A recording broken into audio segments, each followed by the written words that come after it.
இண்டஸ்ட்ரியில போய் ஒரு ப்ராஜெக்ட் பண்ணணும் அப்படின்னு போகும் பொழுது மோஸ்ட் ஆஃப் த டைம் அந்த ப்ராஜெக்ட்ல வந்து ரிசல்ட் வரதில்லை. எதனால அந்த மாதிரி ரிசல்ட் வர மாட்டேங்குது அப்படின்னு பார்த்தீங்கன்னா, ஃபர்ஸ்ட் ரீசன் வந்து பார்த்தீங்கன்னா நம்மளோட மைண்ட் செட் அண்ட் கல்ச்சர். நம்ம உள்ள போகும் பொழுது என்ன மாதிரியான ஒரு மைண்ட் செட்ல போறோம் அப்படின்னா, we go with a learning mindset. We go with a learning mindset. ஓ, அங்க போனா நம்மளுக்கு கம்பெனில சொல்லி கொடுப்பாங்க. நம்ம கம்பெனில சொல்லி கொடுக்கறதுக்கு போல, கம்பெனில இருக்கக்கூடிய ஏதோ ஒரு ப்ராப்ளத்தை சால்வ் பண்றதுக்காக போறோம். எத்தனை பேர் இதை ரியலைஸ் பண்ணிருக்கீங்க? How many of you have realized that நம்ம கம்பெனில நம்மளுக்கு ஒரு ப்ராஜெக்ட் கொடுக்குறாங்கன்னா நம்மளுக்கு அவங்க உள்ள வந்து ட்ரைனிங் கொடுக்கல. இப்ப நடக்கிறது ட்ரைனிங். ஆனா கம்பெனில ஒரு ப்ராஜெக்ட் உங்களுக்கு கொடுக்குறாங்கன்னா அதுக்கு என்ன அர்த்தம்? அவங்க உங்களுக்கு ட்ரெயின் பண்ணணும்னு நினைக்கிறாங்களா, இல்ல நீங்க ஏதாவது ஒரு சின்ன ப்ராப்ளத்தை சால்வ் பண்ணணும்னு நினைக்கிறாங்களா? என்னப்பா நீங்க பதிலே சொல்ல மாட்டேங்கிறீங்க. இப்படி இருந்தா வந்து ட்ரைனிங் கிடையாது, அதுக்கு பேரு லெக்சர். நானும் உங்க காலேஜ்ல திருப்பி ஜாயின் பண்ணிடுவேன் ப்ரொஃபஸரா. டெய்லி பேசிட்டு இருக்கலாம். நீங்க வந்து கூட பேசணும். சொல்லுங்க, நான் கேட்கிற கேள்விக்கு பதில் சொல்லுங்க. ஒரு கம்பெனிக்கு ப்ராஜெக்ட் கொடுக்குறாங்கன்னா what is that? Is it they are wanting you to solve a problem, a small problem maybe, இல்ல உங்களை கூப்பிட்டு உள்ள ஒரு 10 நாள் ட்ரைனிங் நடத்துவாங்களா? உள்ள ப்ராப்ளத்தை சால்வ் பண்ணணும்.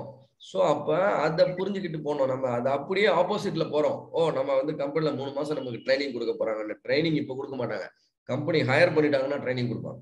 சோ நீங்க ப்ராஜெக்ட் அப்படின்னு சொன்னா you are going there to solve a problem, right? அப்போ உங்க மைண்ட் செட்டை நீங்க வந்து மாத்திக்கணும். இப்போ எனக்கு சின்னதா ஒரு பல்லு வலி, நான் யார்கிட்ட போவேன்? ஒரு டாக்டர் கிட்ட போவேன், ரைட்டா? ஸோ பல்லுல ஒரு வலினா நான் டாக்டர் கிட்ட போறேன்னா எப்படி ஒரு நல்ல டாக்டரா பார்த்து போவேனா, இல்ல பரவாயில்ல இப்பதான் ஒருத்தர் படிச்சுட்டு இருக்காரு ஃபர்ஸ்ட் இயர், அவரை பார்த்து நான் சரி பண்ணிக்குவேன்? நல்ல டாக்டர். ஒரு டாக்டர் ஒரு சின்னதா ஒரு 200 ரூபாய் ஃபீஸ் கொடுக்கக்கூடிய ஒரு விஷயத்துக்கு நான் நல்ல டாக்டரா பார்த்து போக வேண்டியதா இருக்கும் பொழுது, ஒரு கம்பெனியும் அதே மாதிரிதான். அவங்களோட ஒரு ப்ராப்ளத்தை சால்வ் பண்ணணும் அப்படின்னு ஒரு எதிர்பார்ப்பு இருக்குன்னா அதை சால்வ் பண்ணக்கூடிய தகுதி நமக்கு இருக்கணும். அதை நம்ம உள்ள போய் வளர்த்துக்கணும்னு நினைக்க கூடாது. இல்ல சார், நான் உங்க பல்ல சரி பண்ணி நான் கத்துக்கிறேன் சார், நீங்க ஒன்றும் பயப்படாதீங்க, நான் படிச்சுட்டு தான் இருக்கேன், அப்படிலாம் சொல்ல முடியாது. ஸோ ப்ராஜெக்ட் ஃபைனல் இயர் போறீங்கன்னா அதுக்கு முன்னாடியே நீங்க உங்களை தயார்படுத்திக்கணும், அந்த மைண்ட் செட்டுக்கு வந்துடணும், ரைட்? இது இல்லாததுதான் main reason. We strongly believe that companies are helping us to learn, but reality is not that. So அப்ப அந்த சிச்சுவேஷன் எல்லாம் நீங்க வந்து லேர்னிங் எல்லாம் உங்க கேம்பஸ்லயே முடிக்கணும். Number 2, using inappropriate tools and techniques.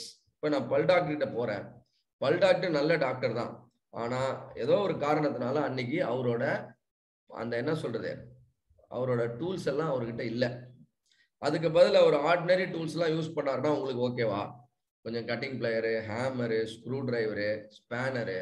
இல்லைங்க, நான் டூல் கிட்டு வச்சுட்டு வந்துட்டேன், இன்னைக்கு இந்த கிளினிக்ல இல்லை, அதனால இருக்கிற சுத்தியல் அண்ட் ஸ்க்ரூ டிரைவரை யூஸ் பண்ணிக்கிறேன் அப்படின்னா ஒத்துக்குமா? நம்ம டாக்டர் நல்ல டாக்டர் தான். Will we accept? No sir. No sir. Definitely no. அப்போ நீங்க ஒரு கம்பெனில போய் ப்ராஜெக்ட் பண்றீங்க அப்படின்னா எக்கச்சக்கமான நீங்க டூல்ஸ் அண்ட் டெக்னிக்ஸ் படிக்கிறீங்க. ஆனா அதே நீங்க நல்ல டாக்டர் தான், ஆனா அந்த டூல்ஸ் அண்ட் டெக்னிக்ஸ் எந்த டூல்ஸை எந்த டெக்னிக்கை எங்க எப்ப யூஸ் பண்ணணும்னு தெரியல. அப்ப எப்படி அவங்க உங்ககிட்ட அவங்களோட ப்ராப்ளத்தை ஹேண்ட் ஓவர் பண்ணுவாங்க?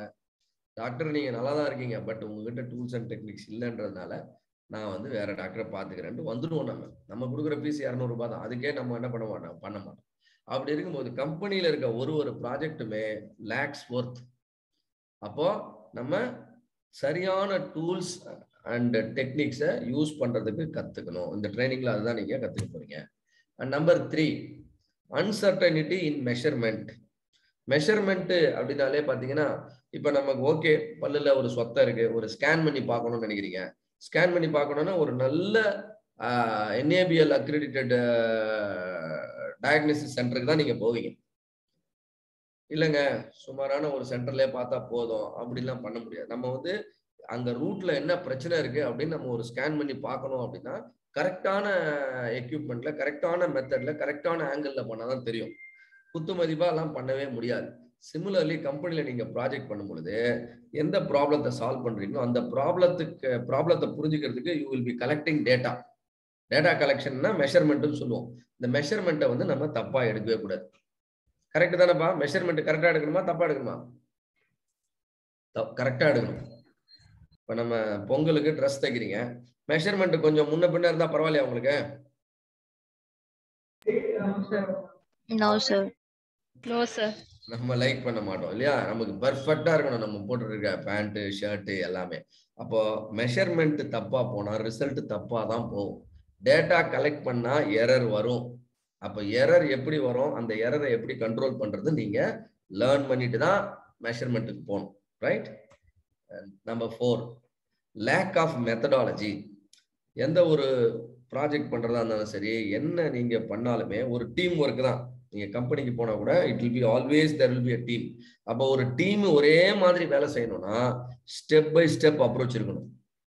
ஸ்டெப் பை ஸ்டெப் அப்ரோச் இருக்கணும். இந்த ஸ்டெப் பை ஸ்டெப் அப்ரோச் இல்லை அப்படின்னா ஆளாளுக்கு ஒரு டைரக்ஷன்ல போவாங்க. அப்ப ஆஸ் அ டீம் உங்களால ரிசல்ட் ப்ரொடியூஸ் பண்ண முடியாது. ஸோ லீன் சிக்ஸ் சிக்மா என்ன பண்ணுது அப்படின்னா உங்களுக்கு ஒரு மெத்தடாலஜியை கொடுக்குது ப்ராப்ளத்தை சால்வ் பண்றதுக்கு. The methodology is called DMAC. Define, measure, analyze, improve and control. அதையும் நம்ம பார்க்க போறோம். அடுத்து வந்து பாத்தீங்கன்னா inadequate process knowledge. இப்போ நம்ம ஒரு ப்ராப்ளம் சால்வ் பண்றோம் அப்படின்னா நான் ஏற்கனவே சொன்னேன், ப்ராப்ளம் எதனால வருது? ப்ராசஸ் சரியில்லைன்றதுனால தான் வருது. அப்ப எந்த ப்ராசஸ் வந்து உங்களுக்கு வந்து ப்ராப்ளத்தை கொடுக்குது அப்படின்ற சரியான ப்ராசஸை நீங்க ஐடென்டிஃபை பண்ணி அந்த ப்ராசஸை தான் இம்ப்ரூவ் பண்ணணுமே ஒழிய நம்ம வந்து இந்த ப்ராப்ளத்துக்கு சம்மந்தம் இல்லாத ஒரு ப்ராசஸை இம்ப்ரூவ் பண்றதுனால உங்களுக்கு வந்து ரிசல்ட் வராது. உதாரணத்துக்கு நீங்க I think all of you are mechanical engineer, கரெக்டா? என்ன டிபார்ட்மெண்ட் நீங்க? என்ன department all of you? CSE sir. For mechanical. Oh, CSE. Triple E sir. ECE sir. I got it. Fantastic. That means all the departments are available here. Let us say, நீங்க வந்து ஒரு electronic circuit வந்து ஒரு design பண்ணி fabricate பண்ணிருக்கீங்க. இந்த சர்க்கியூட்ல இருந்து எனக்கு தேவையான அவுட்புட் வரணும். அப்போ அவுட்புட் வரலன்னா இந்த அவுட்புட் வராததுக்கு காரணமான ப்ராசஸ் என்னன்னு உங்களுக்கு தெரியணும். ஒருவேளை அது எல்லாத்தையும் அந்த காம்பனன்ட் எல்லாம் சால்வ் பண்ணிருப்பாங்க, அதுல ஏதாவது பிரச்சனை இருந்திருக்கலாம், அல்லது அந்த கம்ப்ளீட் அந்த சர்க்கியூட்டோட லே அவுட்டை வந்து தப்பா டிசைன் பண்ணிருக்கலாம். அப்ப எந்த ப்ராசஸ் இந்த ப்ராப்ளத்தை கொடுத்துருக்கோம் அப்படின்னு தெரிஞ்சு அந்த ப்ராசஸ்ல ஃப்ளா வராம நீங்க சரி பண்ணணும். ஸோ நம்ம வந்து ஓகே அவுட்புட் வரல அப்படின்னா வந்து இதுக்கு காரணம் வந்து நீங்க வந்து ஜஸ்ட் ஓகே அசம்பிளி தான் தப்பு அப்படின்னு நம்ம உடனே குயிக்கா கன்க்ளூட் பண்ண முடியாது. You should have adequate process knowledge to correctly pick up the process and then improve, right? And finally, unstable process. ரெண்டு விஷயம். ஒரு ப்ராசஸை நம்ம இம்ப்ரூவ் பண்றோம், ஒரு ரிசல்ட்டை நம்ம இம்ப்ரூவ் பண்ணணும்னா அந்த நம்ம இம்ப்ரூவ் பண்ணக்கூடிய ப்ராசஸ் வந்து ஸ்டேபிளா இருக்கணும். அவ்வளோ டீப்பா கூட போக வேணும். Imagine the same case. ஒரு டாக்டர் கிட்ட ஒரு பேஷண்ட் போறாரு. இப்போ பேஷண்ட்டுக்கு வந்து ரொம்ப கிரிட்டிக்கலா இருக்காரு. So he should be operated. ஆனால் டாக்டர்ஸ் வந்து பார்த்தீங்கன்னா ஆப்ரேஷன் பண்றதுக்கு முன்னாடி they will check whether the patient is in a stable condition. அவரோட பிபி ஸ்டேபிளா இருக்கா, சுகர் லெவல் ஸ்டேபிளா இருக்கா, இந்த மாதிரி சில விஷயம்லாம் செக் பண்ணி பார்ப்பாங்க. இந்த விஷயங்கள்லாம் செட் ஆச்சுன்னா தான் அவருக்கு வந்து ஆப்ரேஷனே பண்ணுவாங்க. ஒருவேளை ஸ்டேபிளா இல்லை பேஷண்ட்டு அப்படின்னா ஆப்ரேஷனை போஸ்ட்போன் பண்ணுவாங்க. பேஷண்ட் ஸ்டேபிளா இல்லை ஆனா நம்ம ஆப்ரேட் பண்றோம் அப்படின்னா என்ன ஆகும்? பேஷண்ட் பொழைப்பாரா? சொல்லுங்கப்பா. ஸோ பேஷண்ட் ஸ்டேபிளா இல்லை ஆனா ஸ்டில் இல்லை I should proceed with the operation நம்ம போனோம் அப்படின்னா அந்த ஆப்ரேஷனே அவரோட ஹெல்த்துக்கு ஹார்ம்ஃபுல்லா மாறிடும். ஸோ நம்ம ப்ராஜெக்ட்ல பல நேரங்களில் ரிசல்ட் வராதுக்கு காரணம் என்னன்னு கேட்டீங்கன்னா ப்ராசஸ்ல இருந்து அவுட்புட் ஸ்டெபிலைஸே ஆயிருக்காது. ஸ்டெபிலைஸ் ஆகாத அவுட்புட்டை நம்ம வந்து இம்ப்ரூவ் பண்ணணும்னு ட்ரை பண்ணக்கூடாது. ஃபர்ஸ்ட் வந்து ஸ்டெபிலைஸ் பண்ணணும். இன்னும் நல்லா புரியணும்னா இப்போ நீங்க என்ன மாதிரி ஒரு ட்ரைனரா இருக்கீங்க, அல்லது நீங்க if you are teacher teaching to set of ஒரு 50 ஸ்டூடெண்ட்ஸ்க்கு நீங்க கிளாஸ் எடுக்கிறீங்கன்னு வச்சுக்கோங்க. நீங்க இந்த ஸ்டூடெண்ட்ஸோட பெர்ஃபார்மன்ஸை இம்ப்ரூவ் பண்ணணும்னா முதல்ல நீங்க என்ஷூர் பண்ண வேண்டியது என்னன்னா ஸ்டூடெண்ட்ஸ் வந்து உங்க கண்ட்ரோல்ல இருக்கணும். ஸ்டூடெண்ட்ஸ் வந்து உங்க கண்ட்ரோல்ல இருக்கணும். ஸ்டூடெண்ட்ஸ் கண்ட்ரோல்ல இருக்கிறாங்க அப்படின்னா அதான் ஸ்டேபிள். கண்ட்ரோல்ல இருக்காங்க, ஸ்டூடெண்ட்ஸ் எல்லாரும் கிளாஸ்ல உட்காந்துருக்காங்க, எல்லாரும் கவனிக்கிறாங்கன்னா நீங்க என்ன பண்ணலாம்? உங்களோட டெலிவரியை இம்ப்ரூவ் பண்ணலாம். ஸ்டூடெண்ட்ஸ் கிளாஸ்க்குள்ளேயே வரல, ஸ்டூடெண்ட்ஸ் வந்து உங்க கண்ட்ரோல்லே இல்ல, நீங்க உங்க டெலிவரியை மட்டும் நீங்க இம்ப்ரூவ் பண்ணிட்டே இருக்கீங்க, அதனால பர்ஃபார்மன்ஸ் இம்ப்ரூவ் ஆகுமா? ஆவாதா? ஆவாது. ஸோ முதல்ல வந்து we should have control over the process. If you have control over the process, it means your process is stable. ப்ராசஸ்ல எனக்கு கண்ட்ரோலே இல்லை, நான் ரிசல்ட் கண்ணா பின்னான்னு வேரி ஆகும். இப்போ பிபி லெவல் மேலே கீழே இப்படிலாம் போய்கிட்டு இருந்துச்சுன்னா நேரம் என்ன பண்ண மாட்டாங்க, ஆப்ரேட் பண்ண மாட்டாங்க. வேரியேஷன் கம்மியா இருக்கணும். So this is called stability.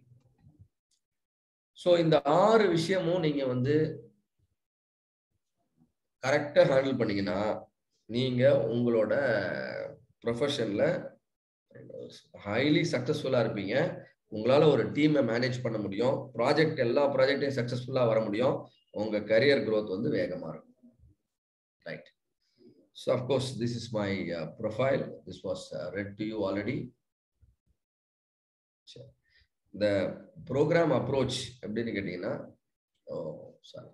3 days. It is not 2 days, it is 3 days.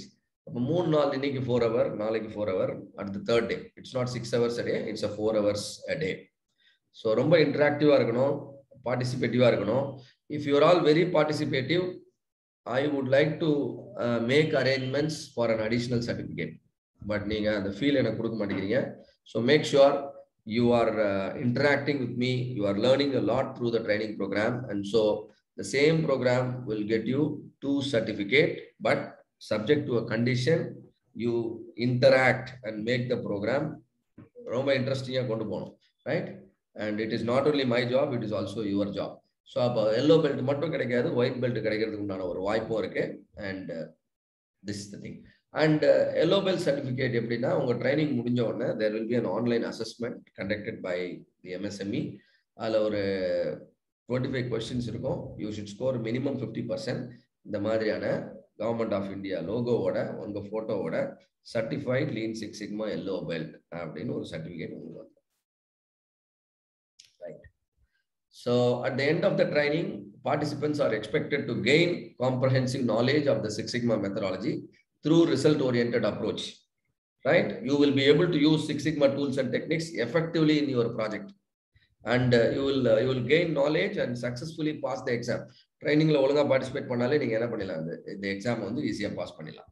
And you கம்பெனில போய் நீங்க ஜாயின் பண்ண உடனே கம்பெனில there will be green belts, project managers-லாம் இருப்பாங்க. So you will be able to work with them very effectively. You can participate in LSS project and implementation. Right. So few expectation. நீங்க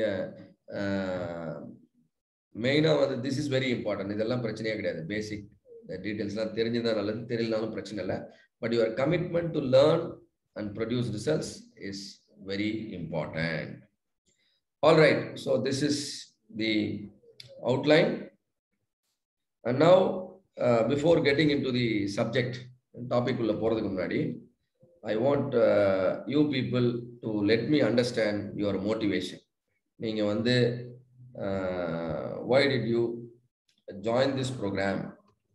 Is it ungaloda motivation enna, adha vande enakku konjam solunga. Very important.